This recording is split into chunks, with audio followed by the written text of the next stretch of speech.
Dernière finition avant la grande braderie. Dans cet atelier, on travaille en famille. Amandine Ponce, son père vernit ses meubles des années 50. Ce mobilier en métal que l'on surnomme industriel retrouve ici une seconde jeunesse. Auparavant, quand ils étaient vendus dans les administrations, ils étaient toujours peints. Et nous, bon, on les décape. Et puis après, on donne un coup de meulage dessus avant de les vernir. Et on laisse l'aspect métal, quoi, en fait. Après cette retouche artisanale, ces pièces manufacturées deviennent des modèles uniques.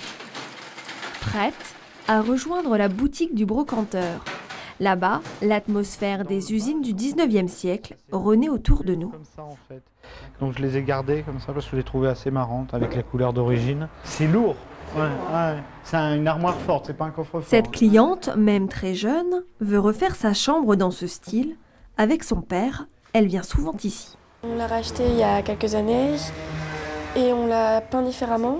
Et c'est pratique, dans une chambre c'est joli, on peut mettre plein de choses. On met les affaires de classe, les affaires personnelles, les bijoux, un peu tout dans chaque tiroir. Un design industriel à la mode, Laurent le sait, et est fin prêt pour l'événement de la rentrée. On a déjà des visites d'autres professionnels qui vont certainement venir. Ça bouge un peu déjà avant la braderie.